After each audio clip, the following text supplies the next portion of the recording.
नमस्कार दोस्तों, आप लोग कैसे हैं। आशा करते हैं कि आप लोग अच्छे होंगे। इस वीडियो में बात करने वाले हैं आरआरबी एनटीपीसी पोस्ट प्रेफरेंस के रिगार्डिंग। बहुत से अभ्यर्थियों का कमेंट आ रहा था कि सर आरआरबी एनटीपीसी का ऑनलाइन एप्लीकेशन की शुरुआत हो चुकी है, जल्द से जल्द फॉर्म भरना चाहते हैं तो पोस्ट प्रेफरेंस बता दीजिए कि किस प्रकार से पोस्ट प्रेफरेंस भरना है। दोस्तों, पोस्ट प्रेफरेंस भरना कोई आसान बात नहीं है। बहुत से अभ्यर्थी क्या कर रहे हैं, नंबर ऑफ पोस्ट देख रहे हैं और लगातार टिक आउट करके उसके अनुसार पोस्ट प्रेफरेंस दे रहे हैं। कई एक अभ्यर्थी ये भी कर रहे हैं, आपको कोई ध्यान नहीं दिए, बस जो सीरियल वाइज दिया हुआ है 1 2 3 4 5 टिक करके फॉर्म अप्लाई कर दे रहे हैं। लेकिन दोस्तों, अगर आप ऐसे अप्लाई करते हैं तो जब आपका सिलेक्शन होगा उस समय पछताने के अलावा और कोई दूसरा उपाय नहीं रहेगा, क्योंकि आपसे कम नंबर लाने वाले अभ्यर्थी की अच्छे पोस्ट पे अच्छे जॉब प्रोफाइल वाले पद मिलेंगे और आपको वो चीज़ नहीं मिलेगा। तो दोस्तों, पोस्ट प्रेफरेंस बहुत ही सावधानीपूर्वक भरना है। तो इस वीडियो में आप लोगों को स्टेप बाय स्टेप बताने वाला हूँ कि आपको पोस्ट प्रेफरेंस भरने के पहले किन किन बातों पर ध्यान देना चाहिए। दोस्तों, आप यहाँ पे वैकेंसी टेबल देख पा होंगे। इस बार कुल मिलाकर के आरआरबी एनटीपीसी 2024 में 5 प्रकार के पोस्ट दिए गए हैं। हालांकि पिछले बार 2019 में जो वैकेंसी आया था उसमें कुल मिलाकर के 9 प्रकार के ग्रेजुएशन लेवल के पोस्ट थे, लेकिन इस बार मात्र 5 प्रकार के हैं। एक नए पोस्ट यहाँ पे ऐड भी किए गए हैं, चीफ कॉमर्शियल कम टिकट सुपरवाइजर, जो कि एक अच्छे लेवल का पोस्ट है। दोस्तों, पोस्ट प्रेफरेंस देने से पहले आप लोग को ये 3 बातों पर ध्यान देना बहुत ही ज़रूरी है।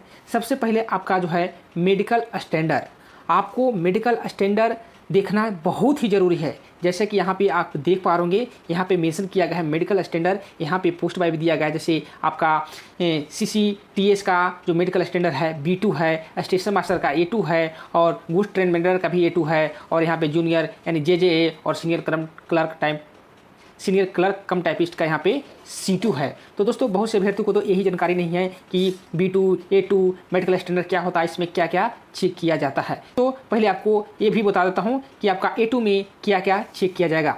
दोस्तों, A2 मेडिकल स्टैंडर्ड यहाँ पे देख पा रहे, इसमें जो विजन होता है 6/9 होता है। दोनों आँखें 6/9 होना चाहिए विदाउट ग्लास, आपको ग्लास नहीं लगेगा। उसके अलावा यहाँ पे colour vision, binocular vision, night vision और मायोपिक विजन, ये सारे चेक किए जाएंगे।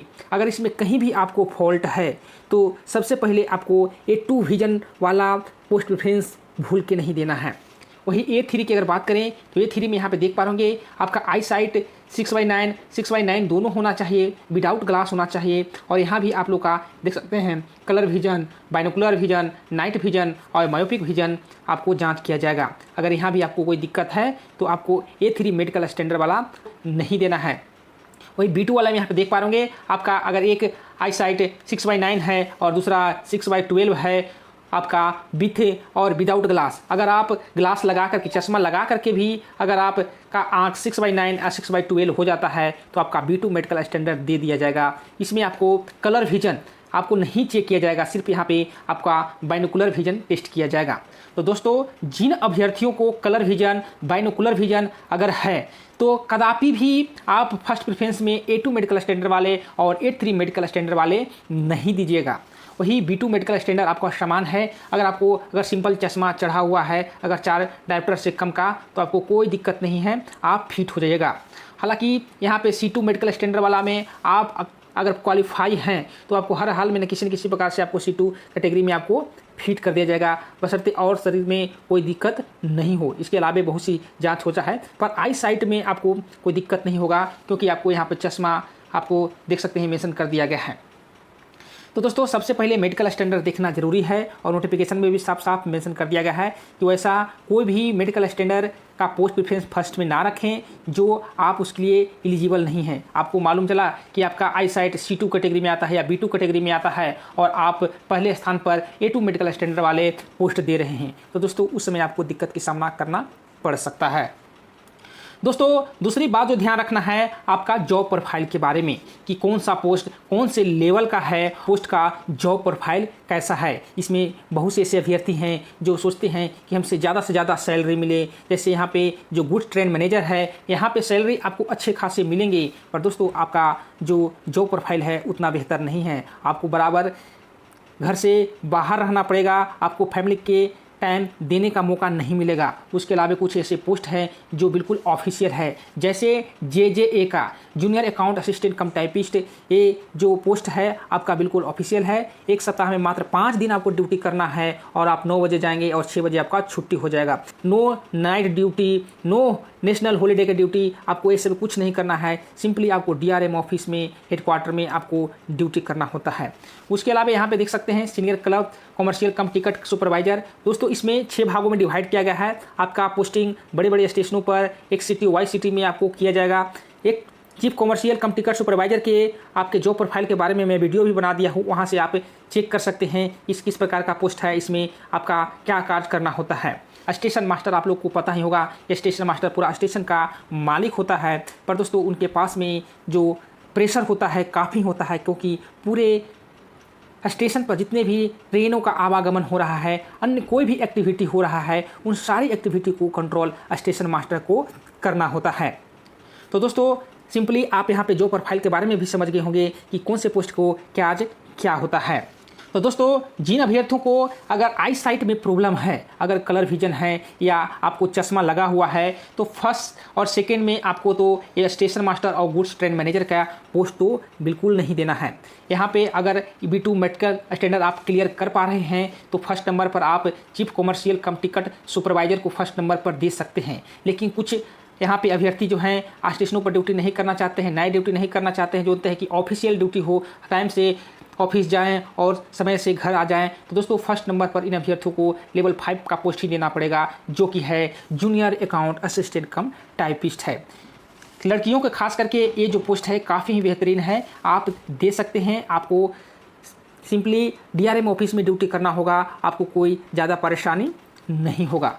तो आप समझ पा रहे होंगे कि जिनका मेडिकल स्टैंडर्ड में अगर दिक्कत है, तो अगर आप B2 मेडिकल स्टैंडर्ड क्लियर कर रहे हैं तो फर्स्ट नंबर पर आपको देना है चीफ कॉमर्शियल कम टिकट सुपरवाइजर, और उसके बाद में आपको यहाँ पे देना है C2 मेडिकल स्टैंडर्ड जो है जूनियर JJA का, यानी 4 नंबर पोस्ट देना है। उसके बाद में आपको यहाँ पे 5 नंबर दे सकते हैं। उसके बाद में आपको यहाँ पे 2 नंबर देना है मेडिकल स्टैंडर्ड का, और उसके बाद में आपका 3 नंबर। तो जिनका आँख में दिक्कत है तो आप इस प्रकार से दे सकते हैं। अगर कोई अभ्यर्थी B2 मेडिकल स्टैंडर्ड भी क्लियर नहीं कर पा रहे हैं तो आप इसको नीचे डाउन कर दीजिए। ये 4-5 नंबर पर है, जो फर्स्ट दिए हैं उसको आप 1 को यहाँ पे 3rd नंबर पर ला सकते हैं।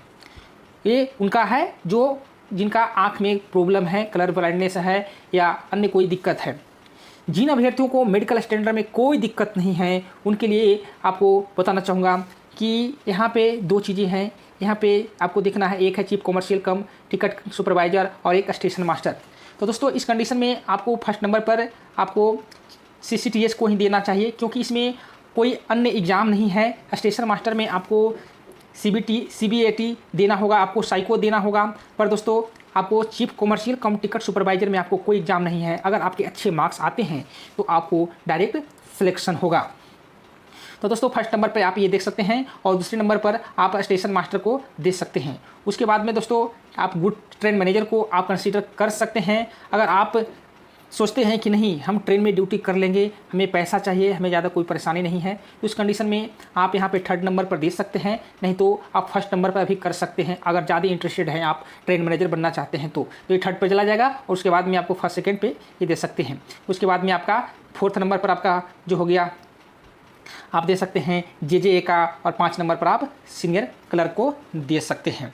तो दोस्तों इस प्रकार से आप यहाँ पे पोस्ट प्रेफरेंस दे सकते हैं। बताना चाहूँगा जो मेल कैंडिडेट हैं वो आप इस प्रकार दे सकते हैं। अगर ज़्यादा प्रेशर नहीं लेना चाहते हैं, आप साइको भी नहीं देना चाहते हैं, तो अगर आप टाइपिंग में इंटरेस्टेड हैं तो आप इस प्रकार से आप पोस्ट प्रेफरेंस दे सकते हैं। जैसे फर्स्ट नंबर पर आप CCTS दे दीजिए। उसके बाद में आप यहाँ पे देख सकते हैं 4 नंबर दे दीजिएगा JJA का। उसके बाद में आप 5 नंबर दे दीजिए। उसके बाद में आप स्टेशन मास्टर को दे सकते हैं। उसके बाद में आप गुड्स ट्रेन मैनेजर को देख सकते हैं।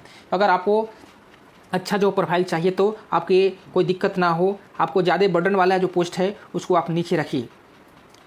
तो दोस्तों इस प्रकार से आप पोस्ट प्रेफरेंस दे सकते हैं। दोस्तों आपको 3-4 टाइप से आपको पोस्ट प्रेफरेंस बता दिए। आप देख लीजिए कि आप कौन से कैटेगरी में हैं, आप कैसा जॉब पाना चाहते हैं, आपकी तैयारी कैसी है, इस प्रकार से दे सकते हैं।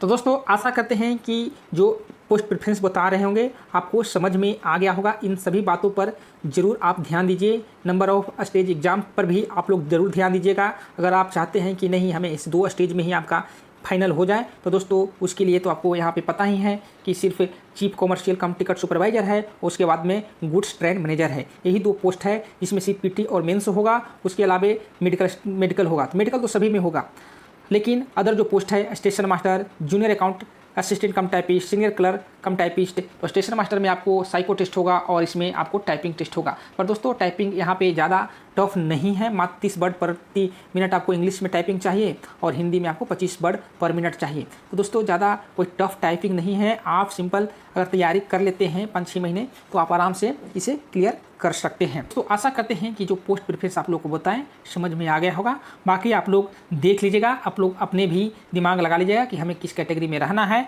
और पहले कौन से पोस्ट को देना है। वीडियो देखने के लिए धन्यवाद।